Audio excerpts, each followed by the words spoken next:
Hey everyone, and welcome to Almost Cancelled. Connor looks drunk as shit. Jesus Christ. More on that in a minute. We're going to talk about Arrow Season 5, Episode 20. It's called Underneath. Full spoilers for the episode as always. And the other disclaimer at the start of an Arrow review is that we don't like Arrow very much. Connor gets drunk, he plays a bit of a drinking game whilst watching it. One of the key phrases that requires a drink is the sentence, "Are you okay?" Or its variations. Or its variations, but there was seven of them in this And I episode. want to point out, six of them were straight "Are you okays?" Only one of them was "Are you alright?" The rest of them were straight "Are you okays?" And And two of them are so close together that Connor was mid-drink when the next one hit. it is true. And yeah, for tonight's drink, I was the Hague Klugman, and it's a really nice single grain Scotch in a bourbon cask. It's good. I recommend it. And this isn't sponsorship, but if David Beckham wants to throw some money my way, I'm more than okay for making this the official Arrow drink. Okay, so the plot of this was Elicity's back with a vengeance. Basically, the EMP explosion from the end of the last episode. Oh, by the way, actually, before we even get to the plot, yeah, this is a little bit late. We've had a really hectic recording schedule this week, so things got pushed back. And Arrow's tough to fit in when it gets pushed back because we have to wait until Connor can get drunk because he's not willing to watch it sober. I'm just, it's not a price I'm willing to pay anymore. So, so yeah, this EMP goes out. Felicity and Oliver get trapped in the bunker. They're down there on their own. They've got X amount of oxygen left for hours. The flashbacks this week were of stuff that happened just before the season started. 11 months ago. 11 months ago specifically. And it's about one night when they sort of their feelings get the better of them when they had sex, and they kind of agreed that one day they might get back together. But however, she's not ready yet, and that was kind of it. And basically, I didn't give a shit about any of that. And in the present day plot, they're trying to get out of the bunker, and some of the things come up as they almost nearly die. Some of the trust issues come up and that kind of thing. Meanwhile, on the outside of the bunker, the rest of the team realise they're trapped in there, so they're trying to get in from the outside so they can save them. And that's probably the big thing I noticed with this episode is that it made me realise how much I like some of the rest of the team.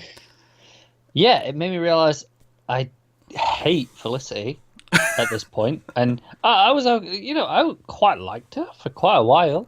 And yeah, the RC stuff dragged her down, and I was like, okay, maybe it was just that. But no, I just don't like her as a character anymore.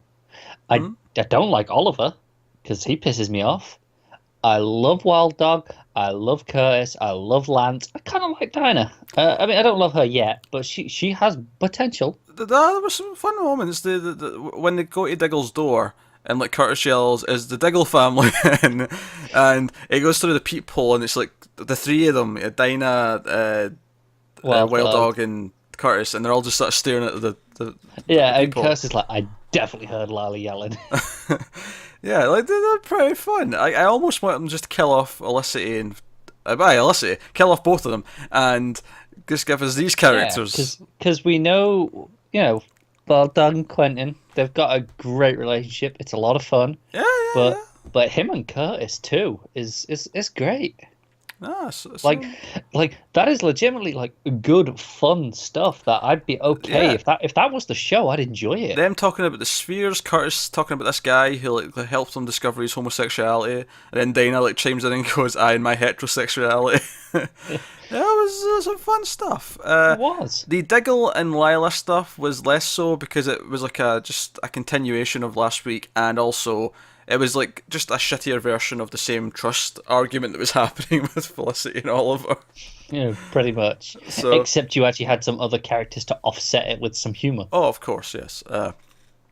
That's it. I didn't actually hate the main plot. Them being trapped in the bunker makes for a pretty standard but fun kind of survival thing where they're trying This to.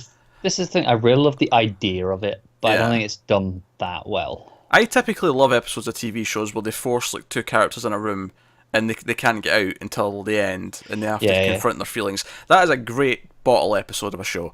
And you're a sucker for a bottle episode. Yeah, in I general. am. And I like some of this stuff, like figuring out, and then the gas, like the methane gas pipe, which actually really made me laugh. When Oh gosh. so one of the gas pipes burst when they're trying to tinker with things and get a message out, and Felicity goes, "Oh, I hope that's not the poisonous, explosive gas." and the camera goes back up to where the gas is leaking, and it just pans over to across the pipe to it just says methane, and I was like. I love how it pans like 3 inches, and it's this massive label just stuck on with tape. I hope it's not the flammable and highly poisonous gas. Oh man, I'm gonna have to drink just at the memory of that pan. Dear. So we were making fun of it a lot as we were watching it, especially every time they started talking about trust, they started bringing up William and the like, because it was very much let's talk about everything that happened between us in season 4 episode, because a lot of it was that. Obviously, Oliver also had his I enjoy killing people. That's what Prometheus told me, or made me realise, and they have that discussion. But it's really just about them not trusting each other. He doesn't trust her, and he tries to climb up the elevator, even like, it's probably a booby trap, because Prometheus is that smart. And sure enough, it's booby trap to make it a ridiculous shot of him falling down the elevator shaft and landing on a screw kind of thing. I think, was it Supergirl or Flash this week? We mentioned how the CGI has been pretty consistent on their shows, yet Arrow fails at the simplest of things. Yeah. Him falling down looked quite bad, and then the T-sphere when it was CG. Because it wasn't always CG, depending on what shot it was. Sometimes it was a practical. Yeah, but whenever it was floating in the air. Yeah, which is funny, because they made a Star Wars reference when the little needle came out, and she said it looked like the Death Star droid thing. And it was funny though, because just before that, because one of the things, because the EMP goes off and it disrupts her like implant thing that lets her walk. It's a little chip. Which I'd forgotten because, well, I drink a lot. Hey, Connor, I will never forget the way she got up out of her wheelchair after like months of sitting in it and just walked as if she'd never missed a day of walking in her life. And heels, no less. You say months like it was actually months. It was a matter of weeks. And we were like, she has not been in this wheelchair long enough. Because I remember that. No, but like even if you were in a wheelchair for a week, when you first stand up again, you're going to stumble. Yeah. She just walked out the building like it was nothing when she got up. Didn't even pretend to stumble. She power walked out. Oh dear. Actually, it's quite funny because at one point Oliver's trying to like break through the door with these explosive arrows. He's like, "Oh, it's made of this special material. It's this, advanced stuff the military came up with, and it's designed to withstand nuclear bombs." He's like, "What's you saying we need a nuke?" And I'm like, Felicity, you're quite good with nuclear bombs. You've killed people with them. And you know what? That really annoyed me. He's like, yeah, it's made to withstand a nuke, but I'm going to waste all these explosive arrows on it anyway, just because. Also, even though I know it's going to do nothing. I got sidetracked there. I was saying something that was funny about them making a Star Wars reference. So he was going down the hallway with her on his back, and I made a Yoda noise because it was reminding me of Yoda and Luke Skywalker. And then literally 10 seconds later, there was a Star Wars reference. Yeah. Do you know what? This show has lost me, and I know that at the point, if I didn't know that already, the point where the two of them are passing out from the methane gas and the others are trying to get in, I'm like, just screw it, just let them die. Like, that's my reaction. I'm just like, just let them die. Let's watch the show with the rest of them. I didn't like the go stuff with Lila, but it was a bit of a badass when he was leaping across to the ladder and stuff in the shaft. Look, Dig's got the muscles to pull this off. Yeah. Yeah, and then we get the classic thing where they're all dangling from Diggle. He's holding on to Oliver, and Oliver's holding on to Felicity, and Felicity's like, "Oh, don't, just pull me up. Let me drop." No, she goes, let me go. And I'm just like, yes, let her bloody go. Oh, by the way, in the flashback, when they end up having sex, he tries teaching her how to use the salmon ladder.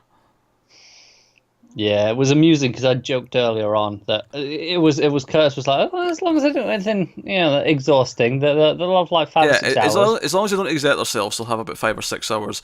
And then we said, "Oh, I don't know about Oliver," and then you're like, "Oh, I bet he's on the salmon ladder right now, exerting as much as possible."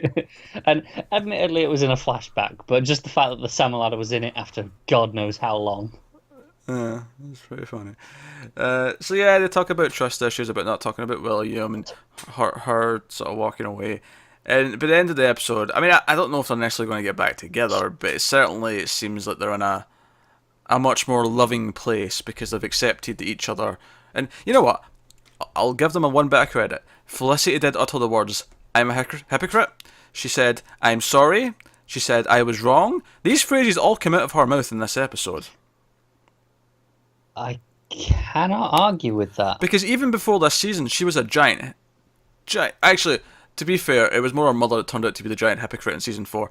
But still, she was full of it. But it was weird. I'm sure we mentioned this when the whole William stuff came up last year, where, she was just going on about it. He was doing it for a reason, and she was like, "Oh, you don't lie to me. You can't do that." And then I'm sure she lied multiple times. That I was too drunk to remember the specifics, but I'm pretty sure. I'm pretty sure she did. Yeah, well, she's definitely lied this year. It's been like a thing, and she's like, "Oh, I got a small taste of what it's like to be," and so on and so forth. Yeah, it's frustrating because this is the sort of episode that in another show I would have loved what this episode did, and I kind of enjoyed it for what it was, I guess, for the most part. But it was so heavily focused on this relationship, which has been so toxic to any creativity that this show has had. Seasons 3 and 4, like, were crucified. That wasn't. I mean, don't get me wrong. Far from the only problems those seasons had, but those seasons were crucified with the strangulation that was Olicity. Yeah, and like I said, lots of other problems, but it sticks out as going, hey, it was there just to please people. It wasn't there for any. It didn't feel like there was a creative reason for it. It felt like, because I remember, I think it was the end of season 2. He was doing Tricking Slade. And the fake I love out, you. Yeah, and it felt like, oh, people reacted well to that. Let's run with it. That's what it feels like happened, rather than a creative choice. And it kind of just it muddied things up, didn't it? Yeah. So it felt like it was. I mean, maybe this was just a one like sort of final thing, but given I don't really trust them for that, I feel like this is going to be the seed of a rekindling, as it were. Yeah. I have a really rough relationship with Googie at the minute because Legend season 2 was pretty great. Not gonna lie. But then he's hinting at this Olicity stuff, and I'm like, Googie, what the shit are you playing at? Just stop it. So that was most of the episode. Obviously, there was a little tease at the end, and Oliver did theorise this during the episode, but old Prometheus, old Adrian, is going to after William, his son, wherever he's living now, shows up and gets... And the funny thing is you could tell where this scene was going, because you've seen the school bus pulling in, it's like, alright, Adrian's going to be there, and the theme's going to kick in. I frankly, I hoped he was the bus driver, but... Nah, but he just showed up, and sure enough, his theme kicked in, and it's all sinister. And I drank for that, because that deserves a drink. And because that theme is glorious. And we came up with a new rule for his drinking, actually. Because it's not been uttered in a while, because they've sort of forgotten about all this plot, if they ever say the word bloodlust again, he needs to down his drink. We've decided this. Rules as we stand. Are you okay, or any of its variations, is a drink. Lance saying son of a bitch is a drink. Mm-hmm. Bloodlust is a down the drink. And frankly, I'm throwing Prometheus theme is a drink. Because I love it so much. It's just a drink. No, that's fair. I actually think a new rule for this season should almost be when they mention that Thea's not here. Oh, come on. As a drink. That's like a guaranteed drink every episode. I just won, though, because they did it again this week, because he's like, oh, well, he can't go after Thea. Thea's gone. It's like, how many episodes has she missed, and how many of those episodes has a character pointed out, oh, Thea's just away doing this, or Thea's away doing that? Right. She has definitely been in less than half of the season. That's a guarantee at this point. Yeah, I'm fully expecting them to announce she's not coming back next year. Or at least not as a regular. Maybe she'll come back for a few episodes too. I can see it. It depends what they got her contracted for. You know, when they renewed her contract, whenever that was. It depends if they had her locked in as a regular for however long. I think they only lock them in one season at a time, because they have like a cut-off where they decide what they're doing for the next year. So I think they can decide to like downgrade her at the end of the season quite happily. It depends. I know some of the main people, they get them locked in for multiple seasons at a time. Yeah, but if they don't renew the season, if they only renew it for one season, they can't guarantee it. No, but they sometimes do it going, hey, if we renew it for however more seasons, it's like, yeah, you're a regular for 3 seasons regardless. Well, they killed off Laurel, and that, I mean, admittedly she's coming back as a different character, but they still killed her off, and she didn't get a lot of work this year, so clearly the show has a precedent for being able to get rid of characters. That is fair. And Joe, that's what's really annoying about Thea. They don't even care enough to write her out. They're just like, she's somewhere. And I remember the first few times it was like she's away at this specific place. It was like they gave us a reason. Yeah, and it's And gotten now worse. it's just like, Thea's gone. Yeah, she's just away. She's somewhere else. Do you know what? I want there to be an episode where they literally just say Thea's in the bathroom, and she's just meant to be in the bathroom the whole time. Thea's washing her hair. No, I want her to be in the bathroom where they are, like in the same building. Like she's just in the bathroom. I don't know. Is that funnier or not than Thea couldn't come out tonight because she's washing her hair? Do you know what's even funnier actually? If we keep just missing her, like we'll see Oliver shut the doors, like, oh, that was Thea saying goodbye, and just keep doing that, like keep just missing her as the viewer. Oh, if they keep this up into season 6, That's I'm what adding it as, yeah, I'm that's adding what math it's a drinking rule. I'm sorry, I had to remember what season we were on. This episode made me drink a lot. I'm pretty sure 7 Are You OKs might be a record, at least in recent times, because I do not recall the last time it made me do that many. Nor do I. But there you have it. So there was some fun stuff. I like the other characters. I do like some of the survival elements to try to get out of the bunker. It's just a fun little plot to have. But Elicity's just like, oh no, don't give me it. It's just them arguing about the same things they've been arguing. I mean, admittedly, there's more of a resolution this time, but it's the same conversations that they've been having for a long time. And It actually feels like even you say it's this conversation they've been having for a long time, but the whole episode is just like the same conversation on repeat. Kind of, yeah. Especially when you throw in the flashbacks, which are the same conversation pretty much. Like, it's even then it's about trust. Yeah. It's kind of infuriating, but like credit where it's due. It made me realize I actually really like some of the other characters. So that's this week's Arrow. Let us know what you think in the comments below. And we did just launch a Patreon, so you can go and check that out at patreon.com/mailedfuzz. There's some cool bonuses for various things on there if you want to help us out. MailFuzz TV, you're quite right. Patreon.com/MailFuzz TV. I love how you're drunk, but you still managed to catch that and correct me, you dick. I only caught that because when we did the comics, you said it wrong in the final one, and I was like, I noticed afterwards. Very good. So we got pardon me. What a shambles that is. The show and us. Pardon me. Why you'd want to support us after this shit show, I have no idea. But in case you do, you can check that out. Obviously, you can also help us out by, tweeting at us at mailed_fuzz for channel updates. Individual Twitters are on the screen. Like, subscribe, comment, let us know what you thought of the episode. All that stuff. All of it helps. But Patreon's also an option if you want to check that out too.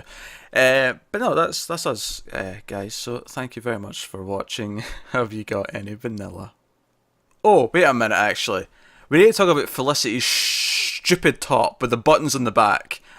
Christ, that was bloody ridiculous. I'm not having it. That was a stupid ass top. Do you know what really cracked me up? Because we'd been cracking up the whole time about these stupid buttons on the back. Like, a dress with the zip on the back. I get it. But these buttons on the back. But see, the whole thing, though, is when you have the zip in the back, it's meant to be discreet. You're not meant to notice it. It's meant to just blend in. Right. And do you know when it really cracked me up, though? It was the sex scene where Oliver went to undo the buttons one by one. And I was like, nah, screw this. Just take the top, just pull it off, because buttons don't matter.